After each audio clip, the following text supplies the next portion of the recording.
Le vendredi soir, sans aucun doute, règle vos problèmes. Vous avez un problème lié, par exemple, à des successions, des héritages, des problèmes familiaux, des escroqueries, des arnaques. Numéro de téléphone, il s'affiche. Ou bien l'adresse de Sans aucun doute. Vous connaissez le principe. Pas de pièce originale, uniquement des photocopies. Voici maintenant... On ne va pas tellement rentrer dans le cadre juridique dans cette affaire. On va se dire que c'est le bon sens et l'humanité qui doivent prendre le dessus. Nous accueillons Monsieur Chartier qui va avoir du mal à venir jusqu'à nous, car Monsieur Chartier, et c'est bien là son problème, vous le comprendrez dans quelques instants, a été amputé d'une jambe. Monsieur Chartier nous rejoint. Jean Chartier vit dans la Sarthe. En mars 2000, il verse 3 000 € pour l'achat d'un camping-car. Mais peu de temps après, il est amputé d'une jambe. Il annule sa commande et souhaite donc récupérer son argent. Monsieur Chartier, bonsoir. Installez-vous. Maître de Comont va vous aider à vous installer. Vous êtes bien installé? Voilà. Monsieur Chartier, bonsoir. Bonjour, monsieur Courbet. Merci d'être avec nous. Donc, monsieur Chartier, vous avez acheté un camping-car en mars 2000. Il était tout neuf dans une société. Et entre le moment où vous passez commande de ce camping-car et le moment où vous deviez le recevoir, vous avez été frappé par une terrible maladie. Laquelle? Amputation de la jambe gauche. Mais qui était due à quoi? Artérite. D'accord, donc il n'y avait vraiment rien d'autre à faire. Rien d'autre. Du coup, bien, on vous déconseille vivement de conduire, et on peut le comprendre, un camping-car. Vous avez une prothèse maintenant. Ah oui. Donc avec la prothèse, on n'a plus aucune sensibilité. Ce serait très dangereux, C'est pas du neuf. bien sûr, de conduire un engin pareil. Donc du coup, vous vous retrouvez avec une vente qui est lancée sur une machine qui vaut 240 000 francs. Vous avez versé des arts à hauteur de 20 000 francs Oui, à l'époque. Aujourd'hui, ce que vous voulez, c'est que cette vente, tant que faire se peut, soit annulée, qu'il essaie de le revendre à quelqu'un d'autre. Mais qu'est-ce qu'il vous répond quand vous lui demandez ça, le monsieur? Il me répond qu'il ne veut pas me rendre mes arts et que le camping-car, il va être obligé de faire des offres pour le revendre. Moi, quand je l'ai commandé, il n'était pas sorti d'usine. Et il ne veut rien savoir. Comment? Ah non, non, il ne veut pas. Vous êtes déplacé? Ma femme a été... Moi, j'ai été en dernière soirée. Ma femme a été avant. Il l'a envoyé, pas sur les plots, mais presque, en lui disant « je ne rembourse rien ». Bon. Alors, nous allons essayer de l'appeler dans quelques instants pour essayer de jouer un petit peu la corde sensible.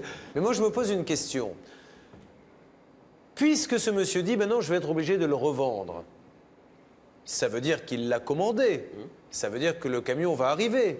Et il ne demande que des arts. Dans ces cas-là, on ne demande pas des acomptes qui oblige à acheter? C'est-à-dire qu'il prend le risque de perdre 20 000 francs, de commander une machine qu'il ne va peut-être pas vendre? Écoutez, tant mieux dans son malheur pour Monsieur Chartier, mais effectivement, si ce sont des arts, et il faut savoir que la loi est favorable aux consommateurs, si on n'a pas précisé lors de la commande si c'était des arts qui ne vous engagent pas, qui ne vous contraignent pas à acheter le véhicule, ou un acompte qui, comme vous le disiez très bien, lui, vaut vente en quelque sorte et vous oblige à aller jusqu'au bout et à acheter le véhicule si on vous le livre, eh bien dans le doute, la loi dit ce sont des arts. Donc effectivement, on n'est pas tenu d'acheter la voiture, heureusement. Bien. Monsieur, je vous pose donc la question. Aujourd'hui, vous êtes à la retraite? Oui. Bien. Et donc ces 20 000 francs donc, ont été perdus maintenant pour rien. Hein. Qu'est-ce que vous attendez de l'émission sans aucun doute? Ben, j'attends de récupérer mes 20 000 francs. Parce que je suis un petit retraité, et 20 000 francs pour moi, ben, c'est une grosse ça somme. Contribue à mes jours. Alors, monsieur Chartier, moi, je ne veux pas vous laisser de faux espoirs. Encore une fois, sur un plan strictement juridique, nous n'avons aucun droit dans ce dossier. La seule chose que l'on peut faire, c'est demander à ce monsieur d'avoir un peu d'humanité, quitte à faire une transaction. Si on ne récupère pas les 20 000 en entier, mais qu'on peut récupérer au moins la moitié ou 15 000, ça sera déjà mieux que rien. Mais c'est son droit. Même si nous, on trouve ça un petit peu scandaleux, c'est son droit de dire « je ne rembourse rien ». On est d'accord? Je demande à la régie de faire maintenant le numéro de ce concessionnaire.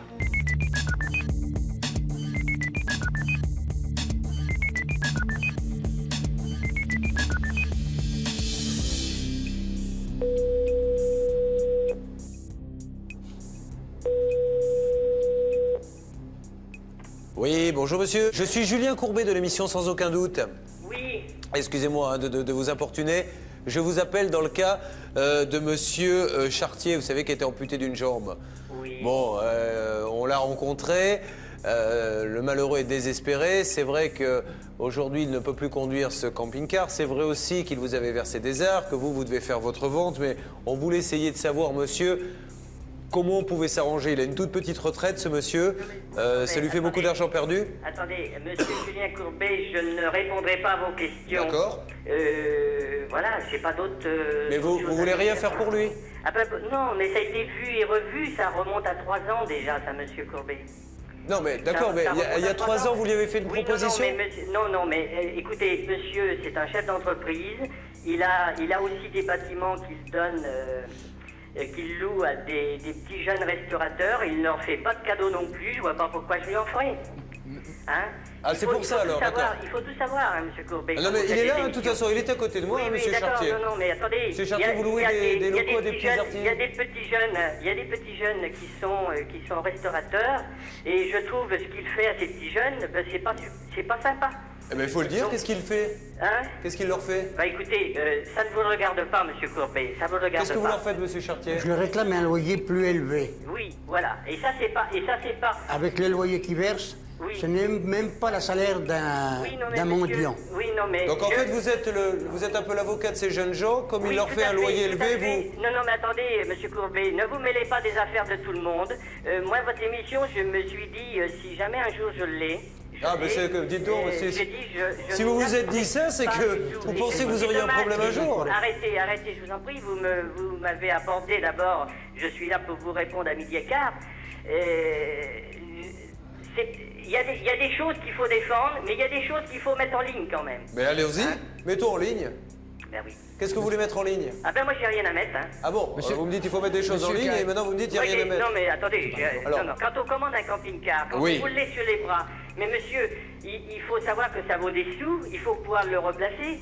Mais il est où le camping-car là maintenant? Mais attendez, ça vous regarde pas. Très Moi, bien. j'ai pas à Monsieur- faire avec vous. Il saisit la justice et puis c'est tout. Monsieur Carré, Non.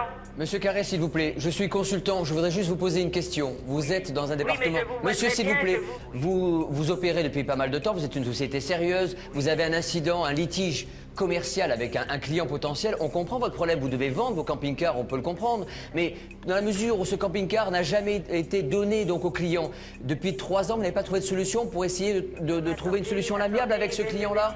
Mais attendez, monsieur, vous êtes avocat, vous êtes Non, je ne suis pas avocat, quand- moi je ne suis que consultant. Je Oui, vous écoute. mais on vous paie pour défendre des dossiers. Je ne suis pas payé pour si défendre la les dossiers, je veux personne- juste avoir votre version, s'il vous plaît. Non, moi... Non, mais si je trouve quelqu'un pour l'acheter, moi, monsieur, c'est ça notre démarche. Est-ce que le camping-car, il est... Moi, je peux trouver peut-être quelqu'un pour l'acheter. Est-ce que vous l'avez toujours? Non, mais attendez, je ne répondrai plus à ces questions. C'est pas votre métier et je ne Alors, c'est le répondrai métier de plus. qui, monsieur? Non, Qu'est-ce que vous monsieur. en avez fait de ce camping-car? Ça vous Dites-nous-le. regarde pas, monsieur. Mais parce que mais c'est pour ça, monsieur, que ça sent pas bon cette histoire. C'est parce que moi, je peux trouver quelqu'un pour l'acheter. Non, mais Et vous me attendez, dites que vous l'avez plus. ça, Imaginez qu'ils viennent demain en disant maintenant j'ai trouvé l'argent pour l'acheter. Il est où? Monsieur Chartier réussira-t-il à récupérer ses 3 000 €? La négociation paraît difficile. Mais monsieur, aidez-le, il vient de se faire amputer d'une jambe. On a quelqu'un peut-être pour l'acheter. Dites-moi où il est, qu'il puisse l'acheter. Non, mais ça ne vous regarde pas. Julien Courbet et ses spécialistes vont tout tenter pour obtenir gain de cause.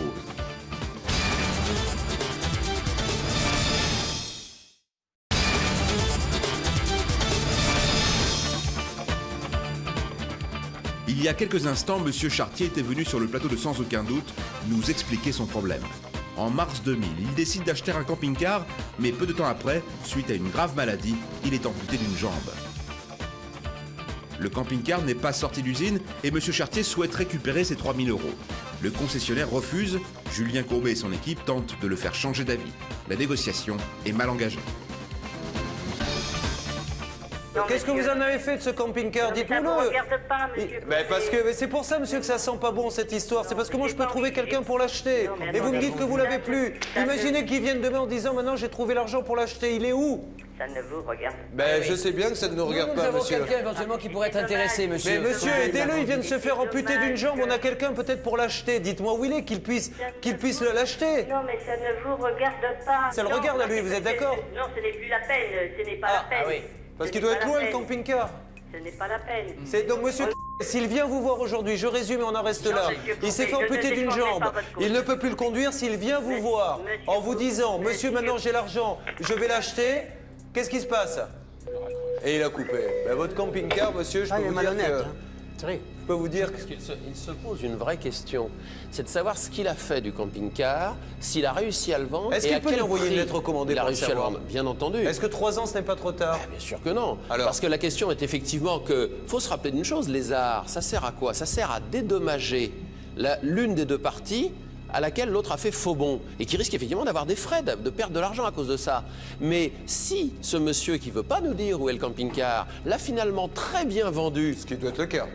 à un juste prix, ou en tout cas en rabattant de beaucoup moins de 3 000 euros, Les à ce 20 000 moment-là, francs. il a ce qu'on appelle un enrichissement sans cause. Parce qu'il a finalement il a joué sur deux tableaux, il a Alors, gagné sur les que deux doit dos. faire si j'ose dire. aujourd'hui juridiquement ce monsieur? Déjà peut-être lui envoyer une lettre recommandée en lui demandant de Je ça. pense, en exigeant de savoir ce qu'est devenu ce camping-car pour les difficultés duquel il vous a retenu César. Alors, premier point, lettre recommandée. Deuxième point, que fait-il s'il décide d'assigner? Ah bah dans ce cas-là, effectivement, surtout s'il ne vous répond pas, ce qui est assez probable, il va falloir assigner en disant devant un juge, moi, on m'a retenu des arts, c'est légitime si on a perdu de l'argent, mais puisque ce monsieur ne veut pas nous répondre, il va falloir que la justice le contraigne à dire s'il a vendu, à qui, quand et à quel prix.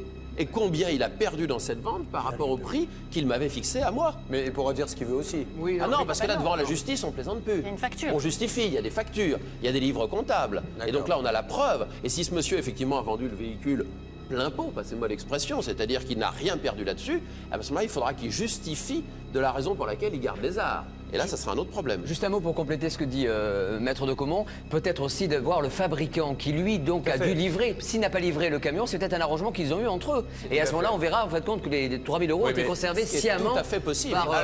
par le Nous allons concessionnaire. appeler maintenant la marque. Je demande à la régie de bien vouloir faire le numéro.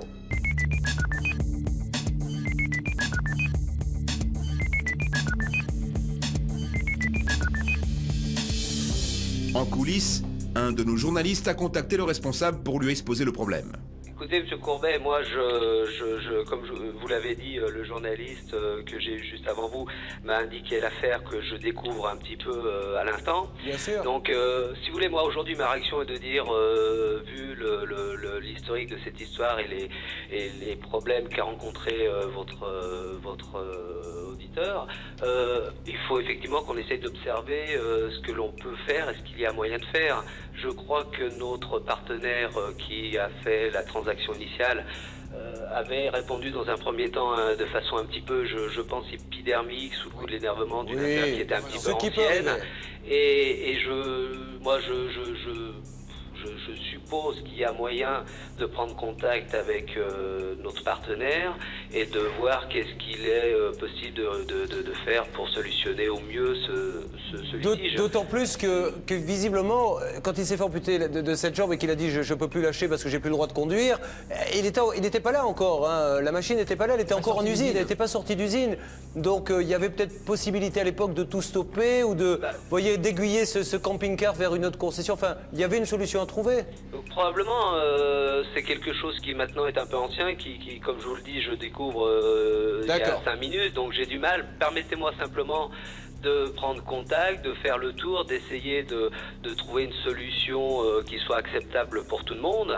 Et je pense que on devrait rendre D'accord.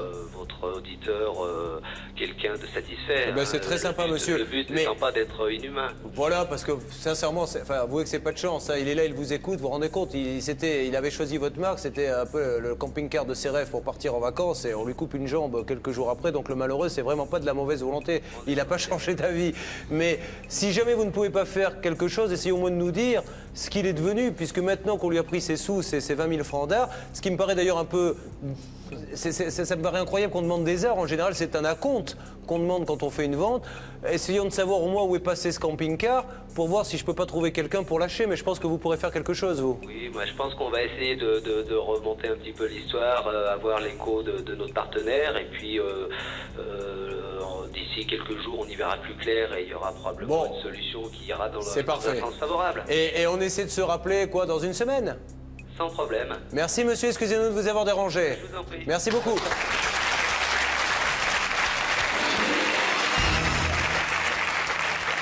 Je vais vous demander une seconde, Monsieur Chartier, qu'on en profite donc pour demander les règles de base quand on achète une voiture. Si jamais il m'arrive un gros pépin, comment je vais pouvoir faire demi-tour? Très simplement, ce n'est pas prévu ce genre de situation dramatique dans les contrats, bien évidemment. Mais rappelez-vous déjà 2 choses. On verse des arts, si possible, et pas un acompte. Parce qu'on est engagé, quand on a payé un acompte, on doit prendre le véhicule après. Et puis deuxièmement, avant que d'abandonner des arts, parce que la personne en face vous dit « vous me devez ça parce que moi j'ai des frais à cause de ça », voyez toujours avec la personne, le vendeur avec qui vous avez contracté, s'il n'y a pas moyen de trouver, éventuellement par vous-même, un autre acheteur, pour qu'en fait il n'ait plus de raison de vous garder les arts. Et en tout état de cause, si lui-même a trouvé un autre acheteur, rappelez-lui qu'il n'a dans ce cas-là pas de raison de vous garder les arts, en tout cas pas tout, même s'il a dû réduire un peu le prix pour réussir à vendre le véhicule qui vous était destiné. Merci Maître de Comont, merci 1000 fois monsieur, bon retour, je vous tiens au courant dans les jours qui viennent. Merci, monsieur.